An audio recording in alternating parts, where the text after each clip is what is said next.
Hello students, good evening. कैसे हैं आप लोग? स्टूडेंट, हमने लास्ट क्लासेस में एसोसिएट का बैलेंस शीट का कॉन्सेप्ट देख लिया है। आज एक क्वेश्चन के थ्रू हम P&L का भी कॉन्सेप्ट देख लेते हैं, तो हमारा F7 का जो टॉपिक है वो रिवाइज हो जाएगा एसोसिएट से रिलेटेड, जो हम SBR के लिए कर रहे हैं। ठीक है, देखिए इलस्ट्रेशन नंबर 2 पढ़ रहे हैं, F7 का है कापलान का। Clear? Below are the statement of profit or loss for P, S and A. तो parent, subsidiary and associates for the year ended 30th September 2008 क्या है? Revenue, operating expense, profit from operation, finance cost, profit before tax, income tax and profit for the year. Means ये आपका profit after tax हो गया, PAT. P acquired 80% of S several years ago. P acquired 30% of equity share capital of S of A on 1st October 2006.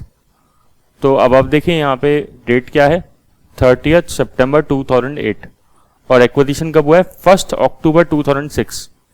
Means 2 साल पूरे हो गए हैं करीबन, या पूरे एग्जैक्टली 2 ईयर्स हो गए, 1st October 2006 से लेकर 30th September 2008 तक। तो अपन क्या करेंगे, यहाँ पे अपने को टाइम एडजस्टमेंट करना पड़ेगा। क्या कुछ मंथली करना पड़ेगा? नहीं। ठीक है। During the current year P sold goods to A for 1 million at a markup of 25%। Markup हमेशा किस पे होता है? कॉस्ट पे।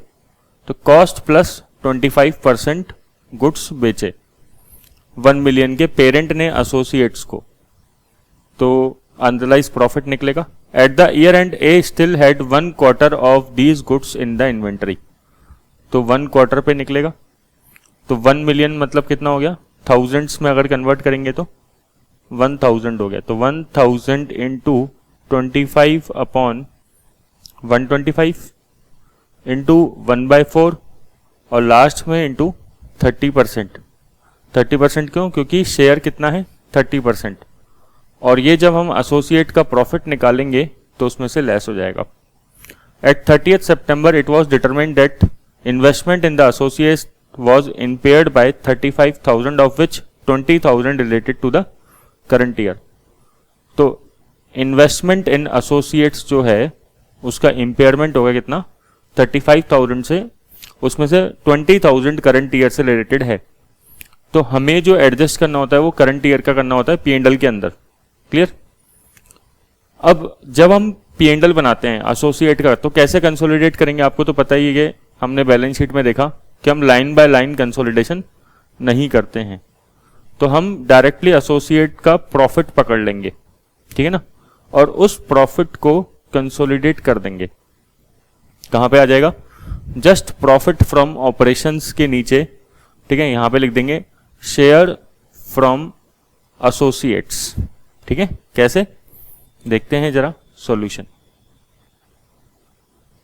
ये सिंपल सी बातें हैं, बट ना अपन को इनके बारे में पता होना चाहिए। रेवेन्यू, तो रेवेन्यू होल्डिंग और सब्सिडरी का तो कंसोलिडेट होता ही है।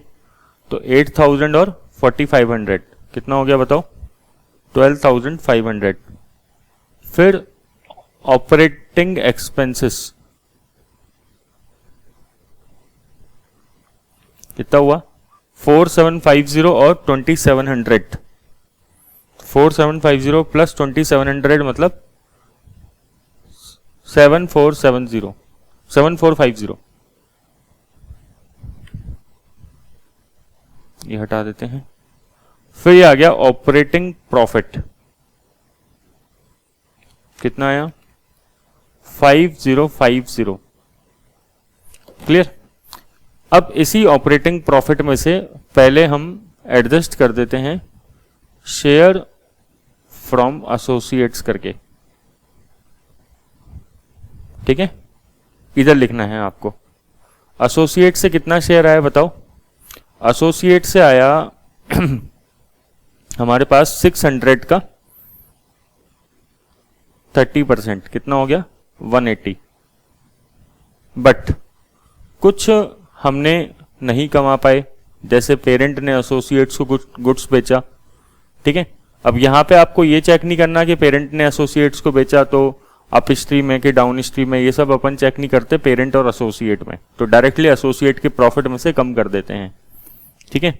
तो कितना हो गया चेक कर लो, 1000 into 25 divided by 125 into 1/4 into 30% means 15 का प्रोविजन फॉर अनरियलाइज प्रॉफिट हो गया।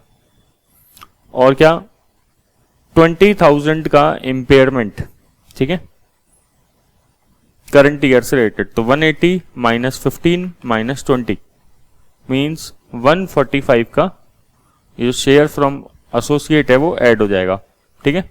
और साथ में फाइनेंस कॉस्ट भी यहीं लेस कर देते हैं, 750 और 100, मतलब कितना हो जाएगा 850।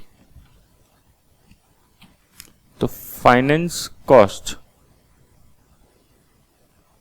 850, ये ध्यान रखना, ये माइनस होगी और ये प्लस होगा, तो 5050 plus 145 minus 850 means 4345।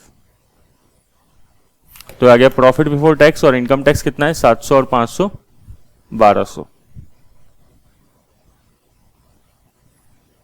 IT 700 500 1200, 4345 minus किया आ जाएगा 3145 प्रॉफिट आफ्टर टैक्स पीएटी। फिर प्रॉफिट आफ्टर टैक्स निकालने के बाद आपको इसको एनसीआई और होल्डिंग में डिवाइड करना पड़ेगा, ठीक है। तो होल्डिंग और एनसीआई, तो 80% होल्डिंग के पास शेयर हैं, ठीक है ना, और 20% किसके पास है, एनसीआई के पास। तो पहले सब्सिडरी का प्रॉफिट देख लो, सब्सिडरी का प्रॉफिट कितना है 1200, इसमें कोई एडजस्टमेंट था ही नहीं, तो 1200 का 20% 240 तो एनसीआई में चला जाएगा और इसमें से ये लेस कर दो तो 2905 का होल्डिंग के पास आ जाएगा।